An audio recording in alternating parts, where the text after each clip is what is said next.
This is past Daly's 1,000-Yard Stare, episode number 3, Monday the 23rd, 1999.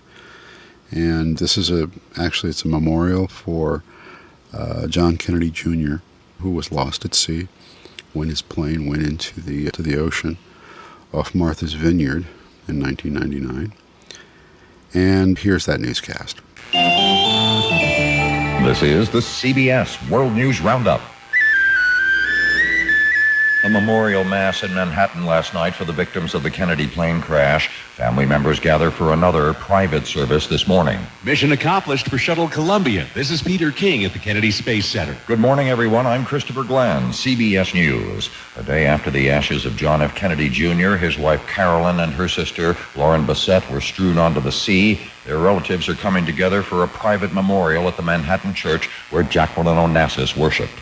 CBS News correspondent Dan Raviv reports live. Just across the street, the fairly small Gothic-style Church of St. Thomas More, a high-security scene this morning. The Secret Service and New York City Police, with officers on all the surrounding rooftops, have sealed off several blocks here on the Upper East Side, preparing for a presidential motorcade in less than 1 hour, plus limousines expected to bring the Kennedy clan. This Roman Catholic Mass will mourn John Jr. and his wife Carolyn, the service to be led by the priest who married them almost 3 years ago, the Reverend Charles O'Byrne, who also presided yesterday with a Navy chaplain over the burial at sea. Senator Edward Kennedy and a Bassett family friend will deliver eulogies. New York musician Wyclef Jean will solo. He was a favorite of JFK Jr. And a gospel choir will sing, all in private for about 350 people inside. Live at St. Thomas More Church in New York, Dan Raviv, CBS News. That's what was going on July 23rd of 1999. And this evening, I'm running an early concert, and again, by an artist that is probably not that well known in the U.S. aside from some early hits, and that's Georgie Fame. And this is Georgie Fame and the Blue Flames in concert from 1964. Now, I mean, one of the interesting things about Georgie Fame, of course, is that he had a tremendous reputation in Europe and in the UK, and was very influential with an awful lot of people. And one of the interesting things, too, about his band, the Blue Flames, and sadly, this concert is too early. This is 1964, but in 1966, he had Mitch Mitchell, the drummer for Jimi Hendrix, was in his band at the time, and I think also simultaneously so was John McLaughlin. So that gives you an idea of the caliber of musician that Georgie Fame was getting in his group. So to give you an idea of what he was up to and what was not, and actually in a weird way, this concert doesn't do it justice, because I think he had a lot more going on, doing a lot more things than what's represented in the concert, this particular concert. But again, this gives you an idea as to what sort of things were happening at the time. So if you're not at all familiar with Georgie Fame, and you don't know, I mean, okay, if you are interested in 60s music and you have been following it at all, there are two songs that you will probably remember, will probably immediately, trigger off all kinds of things. And one is Yeah Yeah, which came out in 1964, and I think it was 1965 that it charted in the U.S. And then the follow-up was Get Away from 1966, which, again, these are like the two big singles in America. I mean, he had a lot going on in the UK, but these are the two that I certainly remember, and these are the two that got the most airplay. And it was these two, actually it was Get Away, that I became very much aware of Georgie Fame. I wasn't too crazy about Yeah Yeah, but it was different. Again, he was somebody who really was very, very influential during that period of time. So that's a Georgie Fame Blue Flames concert from 1964, so that should give you some idea. Come on, dog. Whoa, whoa. Mama, just walking. Chicka, chicka, chicka, chicka, chicka, chicka, just walking. Keep on walking. Whoa, whoa. If you don't know how to do it, I'll show you how to walk your dog. All right, now we start off Monday, July 24th. And in this case, it's July 24th, 1951. Back to 1951. And back to the Korean War truce talks, of which today, on this particular day in 1951, began the 9th installment of those peace talks. Good evening. The Allies and the Communists are about to hold their 9th and possibly decisive truce discussions at Kaesong. And in advance of that discussion, Radio Moscow has said this, quoting a North Korean news agency report: the withdrawal of foreign troops is a practical condition for the peaceful settlement of the Korean question. Our representatives in Kaesong resolutely insist on the final solution of this question. It now remains to be seen how resolute the representatives in Kaesong will be, especially since Defense Secretary Marshall this afternoon reaffirmed the stand of the United States in a statement timed for its maximum effectiveness just before the conference. Marshall said, "We will not discuss the withdrawal of troops from Korea as a basis for the present discussions on the agenda." He reminds us that no real points have yet been discussed and that the military armistice must be arranged before there can be any real negotiations. For a fuller report and discussion of General Marshall's statement, we switch now to Washington. Joe Wershba reporting. Defense Secretary Marshall, in just a few words, has summed up the crisis that faces the world in Korea. Now, the Chinese communists, perhaps as well as any people in the world, should know the meaning of crisis. In the Chinese vocabulary, the word crisis is spelled out as a combination of danger and opportunity. The danger now, General Marshall implies, is that the Chinese will persist in demands that may once again plunge Korea into bloody war. But the other part of crisis, opportunity, the opportunity is still there for peace in Korea if the communists are sincere. General Marshall says, after a peace settlement has been reached, the withdrawal of foreign troops from Korea will pose no problem. Withdrawal will follow naturally. But there has been no peace settlement yet. We are keeping our troops in Korea as the only assurance we have of meeting the threats of renewed aggression if the peace talks break down. So far, says General Marshall, we haven't even discussed any of the real points of a peace settlement. There has not been any agreement on any one of those points. We're still trying to work up an agenda. Now, says General Marshall, if the truce talks resume, there are certain basic conditions for the peace settlement that follows. There must be an agreement on a defensible military line in the event hostilities break out again. There must be agreement not to reinforce the troops now in Korea. Each side must be allowed inspection teams to see that the other side is not trying to pull a fast one. There must be a satisfactory agreement on the exchange of prisoners of war. Now, says General Marshall, if all these conditions are met, we will have a peace settlement. Then we can go on to political negotiations and talk about withdrawal of troops. And we will also, in that political negotiation, we will also want a Korea that will ultimately be unified, master of its own destiny, free of outside interference. All that is in the future. So far, we don't even have an agenda. We haven't even opened the package yet. Marshall makes it clear we intend to go through that package very slowly. We don't want any time bomb blowing up in our face. The general spoke to us, as he usually does, in calm and soft tones. The way the Chinese interpret his words may mean the difference between peace and war. This is the crisis. Which will it be? Danger or opportunity? Now back to Don Hollenbeck in New York. That's the news. And now here's a discussion program that was a very popular radio series that ran from the 1930s all the way through, I think, to the 1960s, and in some cases the 1970s, and it's the American Form of the Air. And this particular program from July 12, 1953, the question was one on refugees. And 1953, we were in the midst of the Red Scare. We were in the midst of what was going on with the Iron Curtain and the Iron Curtain countries, and people leaving those Iron Curtain countries to come to the United States or to settle in places west. And so the big question at the time and the topic for discussion on this particular program was, should the U.S. admit 240,000 immigrants? You can hear the whole thing on pastdaily.com, and I would definitely give a listen to it if I were you, and check it out. The American Forum of the Air, America's oldest unrehearsed discussion program, founded by Theodore Granick and dedicated to the full and public debate of all sides of all issues vital to you and your country. This afternoon, you will hear a discussion of the topic, should the United States admit 240,000 immigrants? Here with us to discuss this question are Senator Leverett Saltonstall, Republican of Massachusetts, the Senate Republican Whip, and also Chairman of the Senate Armed Services Committee, and a member of the Senate Appropriations Committee, and Representative Francis E. Walter, Democrat of Pennsylvania, a member of the House Judiciary Committee, and co-sponsor of the McCarran-Walter Immigration Act. But before the debate begins, here is an important message. This message is directed especially to the young men listening who have just graduated from high school. Right about now, you're probably wondering whether to go ahead with plans for the future or just wait and see if the draft is going to get you. It's a pretty tough proposition not knowing what to do or when to do it, but here's a little advice that may help you get straightened out.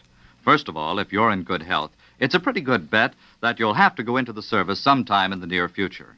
Ordinarily, this would postpone any plans you might have for getting started in a career, but had you thought of this, by joining your local unit of the National Guard, you can fulfill your obligation to your country, yet keep on in your civilian job or continue your schooling. As a member of the Guard, you'll spend some time each week learning your military occupation. Then 2 weeks this summer will be spent in camp, putting to practice what you learned in class. There are many advantages to joining the Guard, and I'd suggest you drop by your National Guard Armory for complete information on how you can keep your guard up. The founder of the American Forum of the Air, Theodore Granick, has asked NBC's Frank Blair to moderate today's discussion. Here now is Mr. Blair. Few subjects have more human appeal than that of immigration. Proud as we all are to be Americans, millions of us still have relatives in other nations of the world who would like to live in our wonderful country, but not everyone can be admitted. The big questions are, how many can be wisely admitted, and what should be their qualifications? The specific issue today is, should 240,000 Europeans, refugees from behind the Iron Curtain, be admitted over the next 2 years above present quota allotments? Senator Saltonstall, suppose we start our debate with a question for you. Now, you come from Massachusetts, the very state where the Pilgrims landed. Do you think the United States should admit more immigrants than existing law permits? My answer is yes. I am in favor of this bill, Mr. Blair, for 3 reasons. Humanitarian, to exercise and to show that we mean what we say as the leaders of the free nations of the world, and because of our own security. Congressman Walter, I know that you're opposed to this, and would you tell us why? Well, I'm opposed to this measure because ever since the Truman proposal was made, I have studied very carefully the implications connected with a matter of this sort, and I am of the opinion that the enactment of this legislation would not be in the best interests of the United States. Principally because there is absolutely no way to screen the vast majority of the people who would come in under the provisions of the bill, and secondly, those who would want to come are not the kind of people that we want and who could contribute very much to the welfare of our beloved republic. Well, now, Senator, how can these refugees be screened so that no communists or criminals would be admitted to the United States? Well, in the first place, Mr. Blair, I think the McCarran-Walters bill, of which Congressman Walters is one of the authors, sets up pretty stringent requirements, and this bill increases those requirements. In other words, in this bill, every man who wants to come in must take some affirmative steps. He's got to go forward and show why he should come in. We don't have to look him up in the first instance. He's got to come forward. I think that makes a lot of difference in the screening. I feel that under these provisions, it will be pretty difficult for a type of person to come in that we don't want to have come in. Congressman Walter, as co-author of the McCarran-Walter bill, don't you feel that the safeguards that you put into the bill are enough? Well, of course they're enough under ordinary circumstances, but the Truman proposal is to admit 240,000 people within 2 years. Now, according to the testimony of Mr. LaRue, who happens to be here, it's utterly impossible to get a thing of this sort moving within 9 months' time, which means that 15,000 people would have to be cleared and moved a month in order to carry out the provisions of the bill. And more than that, while it is true that people must make out a case for themselves when they present themselves for a visa, nevertheless, we are in no position to inquire into the veracity of the statements that these people would make. On yesterday, they were active members of the Communist Party behind the Iron Curtain. Today, they present themselves to the American Council and they say, I am unalterably opposed to communism. How does he know? How can he disprove any statement that they made? Now, with respect to the Displaced Persons Program, it was entirely different. Under that program, we had the benefit of the records that were in the Berlin Document Center. Fortunately, when Berlin was captured, our forces took that part of the city in which this document center was located. In it was a complete record of every person who was admitted to the United States under the Displaced Persons Program. Now, that is as to the expellees. As to the other principal beneficiaries, and we're told that this is a measure to help people who are victims of communism, we come to the Italians, who are certainly not expellees by any stretch of the imagination. 75,000 of them would be admitted. Who are the Italians going to permit to leave? Bearing in mind the fact that Italy is the only nation in the world that requires, where consent is required to leave the country.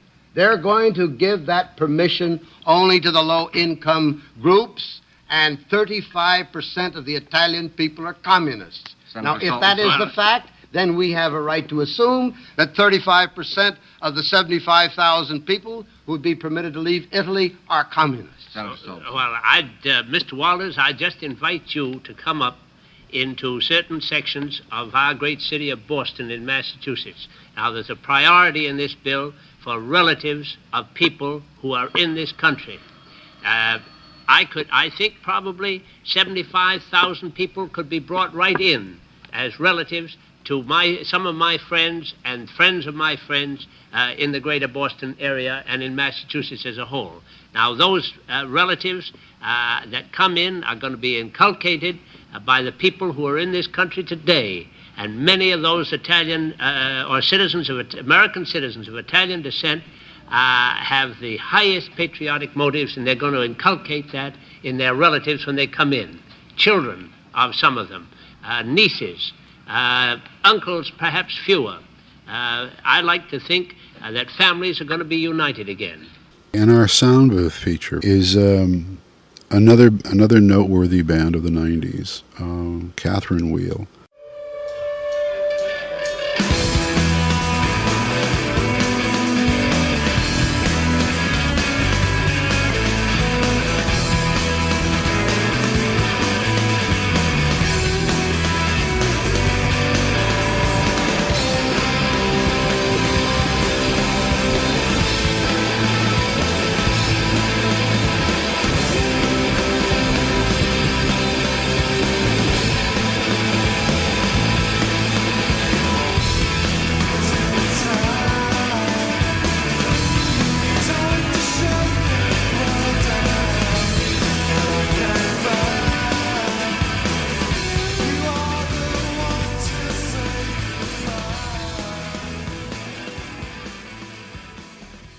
If you're not familiar with them, I would definitely urge you to go over and have a listen. It's up, and it's up on Past Daily, and you can hear it. Now we go to July 25th, 2000, and this is a significant newscast and a significant news day because it features a crash of the Concorde on takeoff out of Paris. CBS News, I'm Christopher Glenn. The Concorde suffers its first ever crash just after taking off from Paris. The whole crowd, everyone sitting there went, oh my God, it was flames. It wasn't a spark. It Fine. All 109 people aboard the Air France supersonic jet and at least 4 people on the ground were killed when the plane came down in the town of Gonesse, just north of the airport. David Henderson, a private pilot who saw the SST take off, says there is no doubt that the plane was in trouble right from the start. During the takeoff roll of the Concorde, just giant clouds of black sooty smoke were rising from the aircraft. CBS News reporter Elaine Cobb joins us live now from Paris. The passengers are believed to have been German nationals, heading off to start a luxury cruise in the Atlantic off Ecuador. The plane had been chartered by a German tour company. The supersonic jet crashed into a field just beside a hotel, hitting a building attached to the hotel. The plane went up in a ball of flames. All 100 passengers and 9 crew were killed instantly, as well as 4 people on the ground. Fire services say there may be 1 survivor, someone who was on the ground rather than in the plane, but that is still unclear. Live in Paris, I'm Elaine Cobb, CBS News. Again, an Air France Concorde, a charter flight filled with German tourists, crashes on takeoff from Paris. At least 113 people are dead. It's all over at Camp David. The peace talks between Israel and the Palestinians have collapsed. No agreement between the two sides on substantive issues. But President Clinton found some reason for optimism, even as he conceded failure in remarks at the White House. CBS News correspondent Mark Knoller is with us live. Though clearly disappointed that an agreement was not reached, the president is not giving up hope that a deal may yet be worked out between Israel and the Palestinians. The overriding thing you need to know is that progress was made on all fronts, that significant progress was made on some of the core issues. Speaking to reporters on his return from Camp David, the president said Barak and Arafat should go home, get some sleep, and then try again to resolve their differences, if possible before their September 13th target date. Live at the White House, I'm Mark Knoller, CBS News. Dick Cheney has arrived at the Texas governor's mansion in Austin. In a couple of hours, he'll appear at a rally with George W. Bush, who will make it official. He's tapped the former defense secretary to be his running mate on the Republican ticket in the November elections. Republican strategist David Keene, a longtime friend of Cheney, says there's no doubt he's qualified to assume the presidency should the need arise, but he also notes the only real downside, and it isn't much of a downside given what a vice president can and can't do for a candidate, is that he's not an extremely exciting candidate. On Wall Street right now, the Dow Industrial's ahead by 25 points. The NASDAQ Composite is up 23.5. This is CBS News. Now we go to our Anti-Road Rage Wednesday midweek concert. And this week, it's one of relative recent vintage. It's from May 19th of this year, and it features the Finnish Radio Symphony, conducted by Hannu Lintu and featuring the Canadian pianist Angela Hewitt. In, a program of music by Sebastian Fagerlund, Manuel de Falla, Claude Debussy, and Maurice Ravel. Again, a good show. Perfect music to unwind with.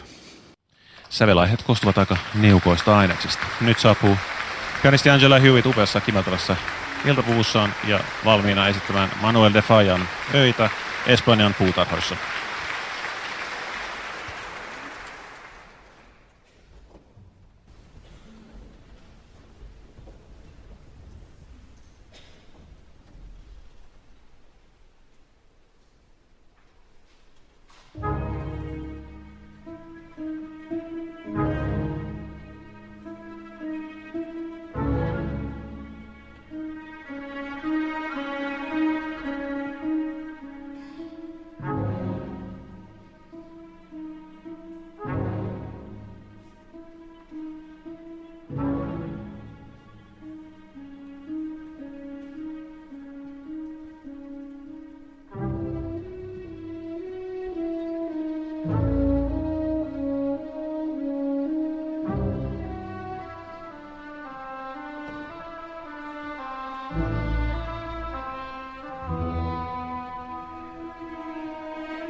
And so there you go. It's a full concert. By the way, just to let you know, if you're not familiar with what Past Daily is all about and what we're doing, we run the complete programs. Don't run excerpts and little bits. What you're hearing here on the podcast is the excerpt, just as a way of sort of letting you know what we're doing. When you get over to the website, then you do hear the full thing. This particular concert, for example, it's almost 2 hours, and it's on the site. So, and here you'll hear about 20 or 30 seconds, just to give you an idea, just a taste. All right, so following up on that is our sound booth feature for the evening of the 25th, is Guided by Voices in session. I'm dreaming and so it must be true. Nothing else could look as good as you do. And so in a rocket go up to where the astros go into space. Don't hold me down. Atomize, don't worry your brain. Take a break from every day. Sell the house, the car, the pain.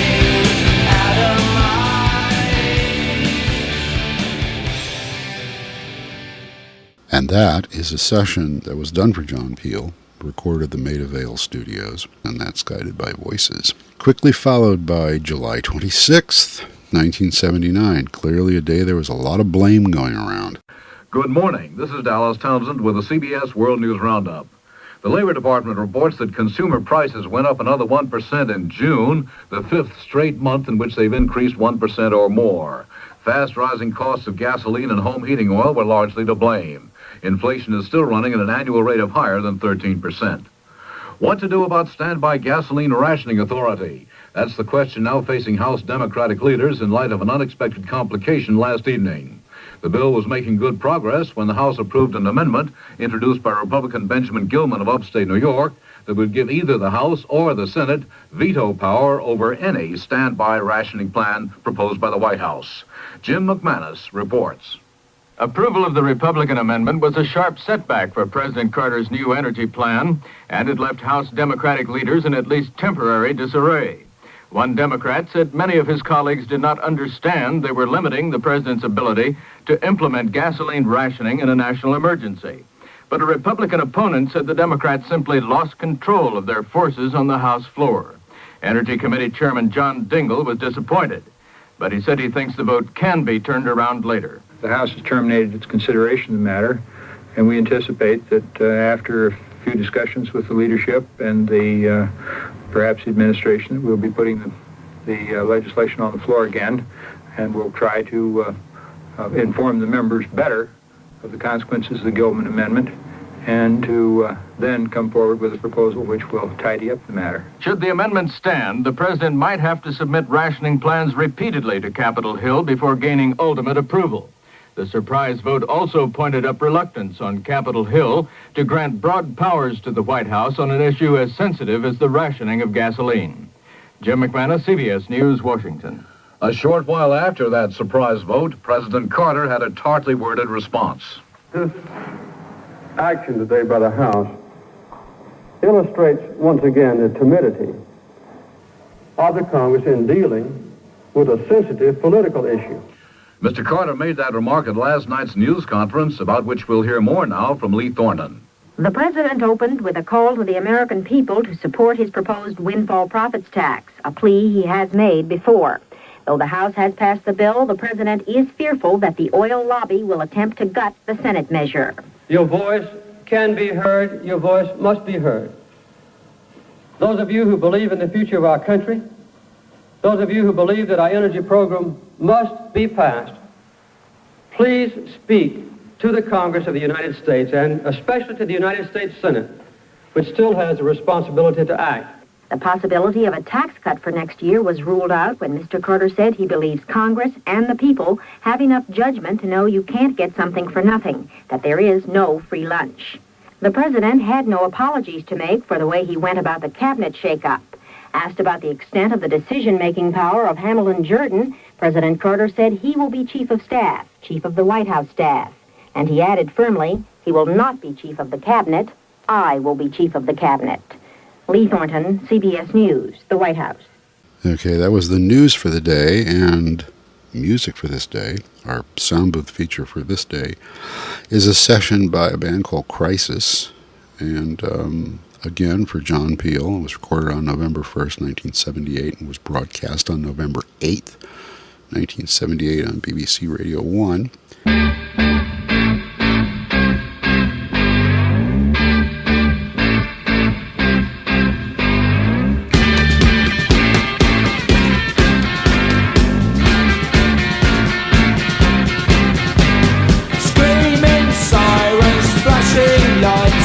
The patients are breaking out tonight.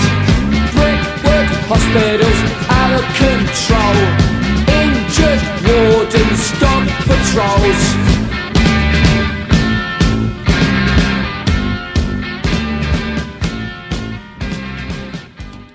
Sounds magazine in Britain referred to them as music to march to. Their first session from 1978. John Peel, Crisis.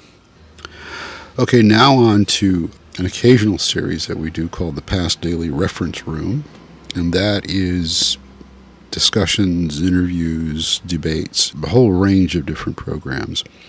This particular post is from July 28th, 1948, and it's from a radio series from Mutual called Opinionaire. And the topic of discussion is, should we restore price controls?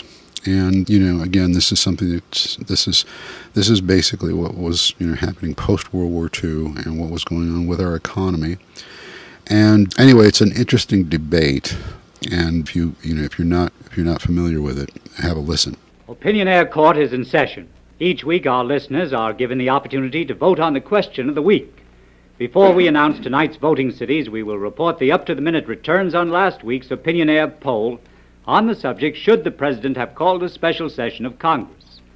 Cities polled last week were Flint, Michigan, Syracuse, New York, Joplin, Missouri, Galveston, Texas, and New Orleans, Louisiana.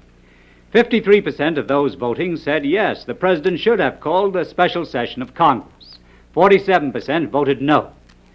Tonight's subject, should we restore price controls, is wrapped up in the main issue of inflation control, which President Truman presented to Congress yesterday. Supporters of price controls point to prices already sky high and still rising, the highest in our history. They argue that price controls will put on the badly needed brakes when applied with other pressures. Opponents say there are more effective ways to control inflation through cutting government spending, government purchasing, and excessive exports, and limiting bank credit without going back to controls which, they say, bring black markets and check production. We will now report our voting cities for tonight. Stand by Albany, Georgia, Emporia, Kansas, Des Moines, Iowa, Savannah, Georgia, Corinth, Mississippi, and Pittsburgh, Pennsylvania. Listen while your local announcer tells you how and where to vote. Tonight in Albany, Georgia, Emporia, Kansas, Des Moines, Iowa, Savannah, Georgia, Corinth, Mississippi, and Pittsburgh, Pennsylvania, listeners are invited to phone their local Mutual station. Vote yes or no on the question, should we restore price controls? To vote by mail, put yes or no on a postcard. Address it to Opinionaire, Mutual Broadcasting System, New York 18, New York. And now here again is Albert Warner. The key voting cities were, of course, not disclosed prior to broadcast time. On Opinionaire, each of our proponents is supported by counsel. Appearing on behalf of Representative Kefauver is Democratic Representative Frank Buchanan of Pennsylvania. Seated at the council table with Representative Keefe is David Wills, noted Washington correspondent. Gentlemen, we first ask each side to submit to 3 minutes of direct examination by its own counsel. Immediately following that, both sides will be given equal time for cross-examination.